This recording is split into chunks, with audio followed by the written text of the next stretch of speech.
អាហារ3គួរកាត់បន្ថយបើអ្នកចេះតែឧស្សាហ៍មានបញ្ហាប្រកាំងតើអ្នកឧស្សាហ៍មានបញ្ហាឈឺមួយជំហានក្បាលដែរឬទេនៅពេលដែលអ្នកមានបញ្ហាបែបនេះភ្លាមអ្នកអាចនឹងប្រញាប់ទៅរកថ្នាំលេបការព្យាបាលគឺជាការប្រសើរតែអ្នកគួរតែស្គាល់ពីវិធីការពារអាហារមួយចំនួនអាចធ្វើឲ្យអ្នកមានបញ្ហាប្រកាំងនេះញយជាងអ្នកដទៃ1. ប៊ីចេង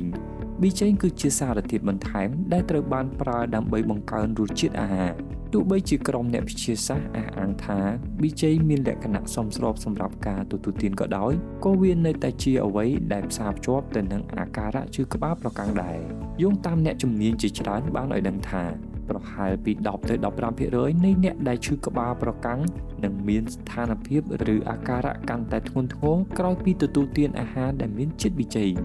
នោះក៏ព្រោះតែសារធាតុនេះជះឥទ្ធិពលអវិជ្ជមានលើដំណើរការមុខងារនៃខួរក្បាលនិងសរសៃប្រសាទ 2. សូរ៉ាការសិក្សាស្រាវជ្រាវជាច្រើនបានបង្ហាញឲ្យដឹងថាប្រមាណ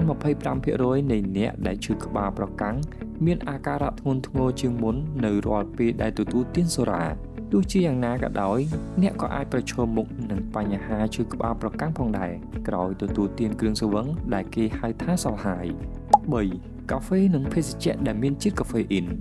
ពិតណាស់ការទទួលទានភេសជ្ជៈកាហ្វេអ៊ីនដូចជាកាហ្វេនិងតែត្រឹមតែមួយពែងអាចសម្រួលអាការៈឈឺក្បាលបានយ៉ាងប្រសើរតែវាក៏ធ្វើឲ្យអ្នកប្រឈមនឹងបញ្ហាឈឺមួយជំហានក្បាលផងដែរប្រសិនបើអ្នកទទួលទានលើសកម្រិត